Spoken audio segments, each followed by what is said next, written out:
Hello, English 9. As you can see, the evolution of my hair continues over quarantine. It is now bright pink. And I am coming to you today with our third poetry lesson. Today's poems are going to be using metaphors and hyperbole. Those are going to be two terms that I'm going to define for you in a minute, although you probably have already heard them in your English classes before. But don't worry, if you haven't, we will get into them.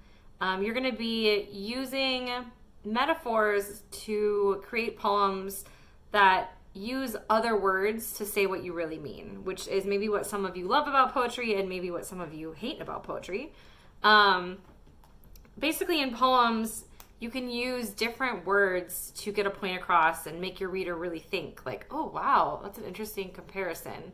So instead of saying, for example, like, I am really nice, you might say, I am a gift to the world, which I'm sure is actually what some of you believe. And you are. You're all wonderful, amazing gifts to the world. So anyway, without further ado, we're going to jump right in to learning our terms for the day. Term number 1 is metaphor. So metaphor is when you compare two things without using like or as. It's different from a simile. A simile is when you do use like or as. So for example, a metaphor would be, my mother is sunshine. So you actually say that something is that other thing. Just like I just said, I am a gift. I'm a gift to the world. I am not literally a present wrapped in a box. Your mother is not literally a glowing ball of gas in the sky. We are doing that to make a point about how wonderful and lovely your mother is. Our next term is hyperbole. Hyperbole means exaggerations not meant to be taken literally. So an example of that would be, my father is a superhero.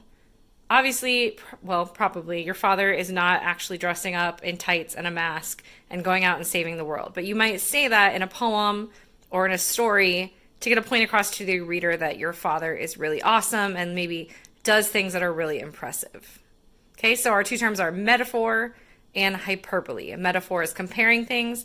Hyperbole is exaggerating things. This poem that we're going to read today is called Identity by Julio Noboa Polanco.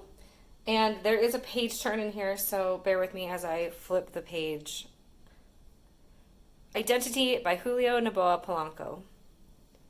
Let them be as flowers, always watered, fed, guarded, admired, but harnessed to a pot of dirt.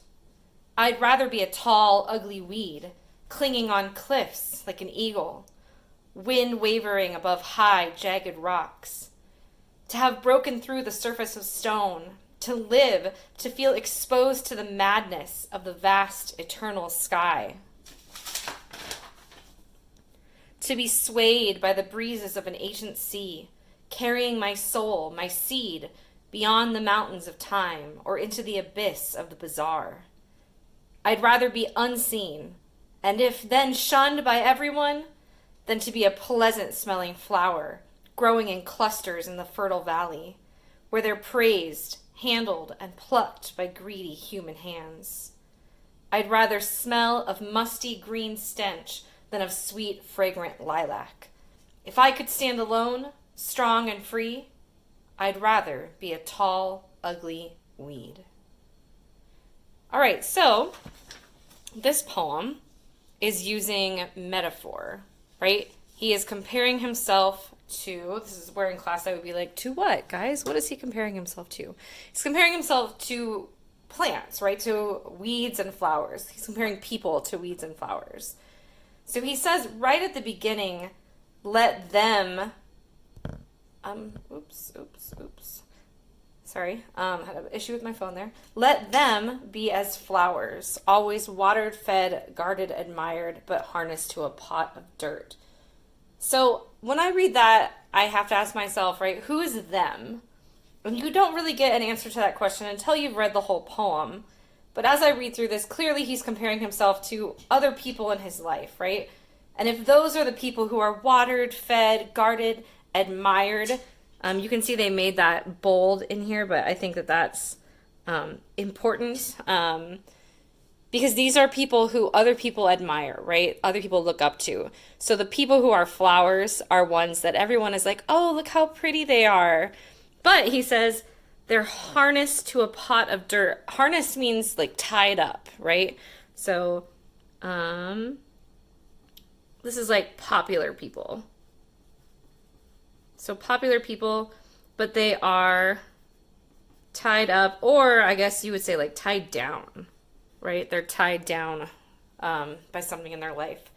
So he says, I'd rather be a tall, ugly weed, clinging on cliffs like an eagle, wind wavering above high, jagged rocks. It's interesting to me that he says ugly, right? Like he's not describing what he wants to be in very nice terms. So let's come back to that. To have broken through the surface of stone, to live, to feel exposed to the madness of the vast eternal sky.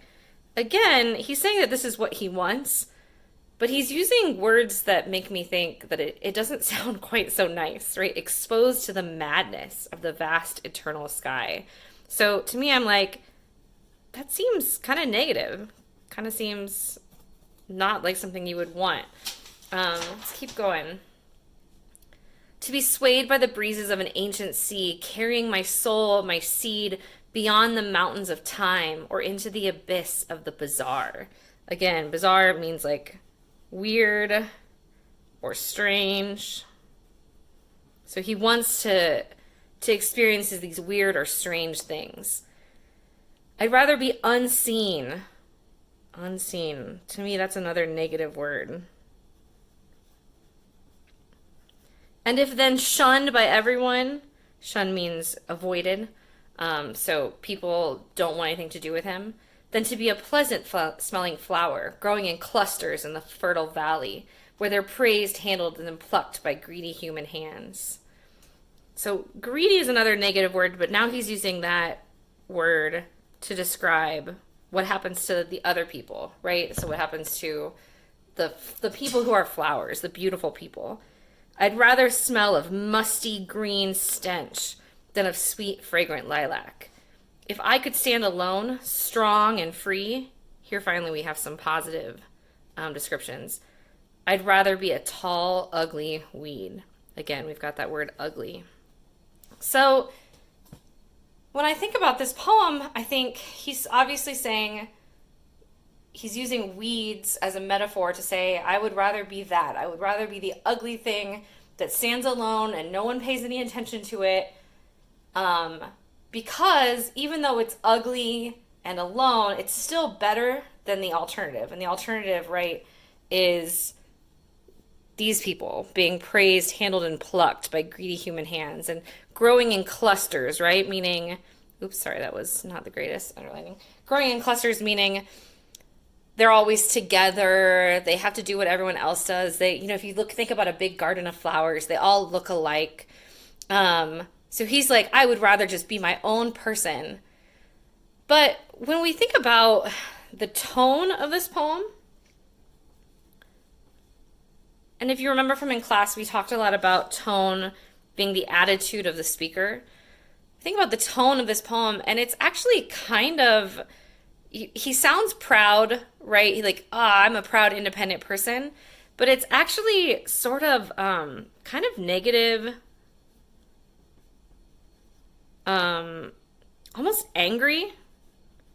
Like angry that those are the choices, right? That I either have to be beautiful and just like everyone else, or I have to be ugly and alone. Like there's no other alternative. So this person got all that across all by talking about plants, right? It's not really about plants. It's really about popularity and fitting in and feeling like there's no alternative other than just being alone. Okay, so we've read that poem together, and I will have that poem uploaded to this post. But your assignment for this week is to read a second poem, which is called Ego Tripping, and that poem uses hyperbole. So for that poem, they're going to be exaggerating things and making these huge statements about the people in their life. And you're supposed to understand that it doesn't literally mean, like she calls her daughter a goddess, right? Her daughter's not literally a goddess. But think about what that means about her daughter. What is she trying to say about her daughter and herself and the people in her life by using those big, huge exaggerations? So you're going to read that one and respond to it and tell me what you notice about it. And then I would like you to write a poem that uses metaphor or hyperbole. Both of these poems are about identity and they're about a person's self and their own life. Your poem can be about yourself and your own life if you'd like. Or if you just want to, if you're like, oh no, I have a great metaphor for like the coronavirus, or a metaphor of like what it's like to be at home alone all the time, or a metaphor for what it's like to be a teenager, then write your poem about that. Both of these poems are in free verse, so they don't need to rhyme. Yeah, you can think about whatever metaphor or hyperbole you want to write about. For a hyperbole, if you wanted to write a hyperbole about quarantine, it could be like, this is the worst thing that has ever happened in any person's life, which obviously is an exaggeration. That is not true. Although I'm sure that it's probably pretty awful for a lot of people.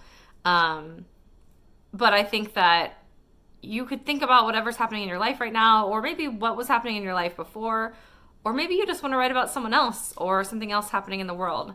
But think about how you could make a hyperbole or a metaphor, or both, in a poem, and submit that to me by next Tuesday. So if you have any questions, please feel free to email me, comment here, or join our daily video chats at 3 p.m. every day.